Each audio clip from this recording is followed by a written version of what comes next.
ბათუმში ვირუსული ინფექციის შემთხვევება იმატა შესაბამისად გაიზარდა საავადმყოფოებში მიმართვიანობა. ბათუმის რესპუბლიკურ საავადმყოფოში ამ ეტაპზე გართულებული ვირუსული ინფექციის სინდრომებით, ორმხრივი პნევმონიით და რესპირატორული დისტრესიით რეანიმაციულ განყოფილებაში მკურნალობას 48 წლის ქალბატონი გადის. მკურნალი ექიმის განცხადებით, პაციენტის მდგომარეობა მძიმეა, ის ხელოვნური სუნთქვის აპარატზეა შეერთებული. თუმცა ავადმყოფს ეგრეთ წოდებული ღორის გრიპის ვირუსი არ დაუდასტურდა. მსგავსი სინდრომებით ბათუმის რესპუბლიკურ საავადმყოფოში რამდენიმე დღის წინ 52 წლის მამაკაცი გარდაიცვალა, თუმცა ექიმები გარდაცვალების მიზეზად H1N1-ს არც ამ შემთხვევაში ასახელებდნენ და აცხადებენ, რომ პაციენტს ორმხრივი პნევმონიის გარდა ღვიძლის ცეროზი აწუხებდა, რამაც სიტუაციის გართულება გამოიწვია. სამედიცინო სფეროს წარმომადგენლები მოსახლეობას მოუწოდებენ გრიპის სინდრომების დაფიქსირების შემთხვევაში დროულად მიმართონ სამედიცინო დაწესებულებებს.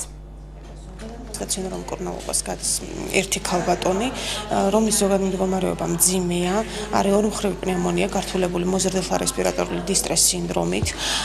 პაციენტი იმყოფება ხელოვნური სუნთქვის აპარატზე.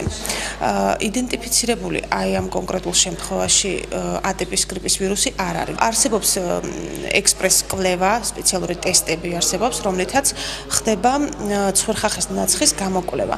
ეს ტესტი ჩაუტარდა ამ ქალბატონს და შედეგი იყო უარყოფითი. არის გარკვეული მომატება, მაგრამ არავითარი საგანგაშო სიტუაცია არ გვაქვს. რაც შეეხება იმ პაციენტებს, რომლებსაც შეიძლება ჰქონდეთ ეგრეთ წოდებული ღორის გრიპი, ასეთი ეჭვები არსებობს. დადასტურებული შემთხვევები ღორის გრიპისა რესპუბლიკურ საავადმყოფოში არ დაფიქსირებულა დღემდე.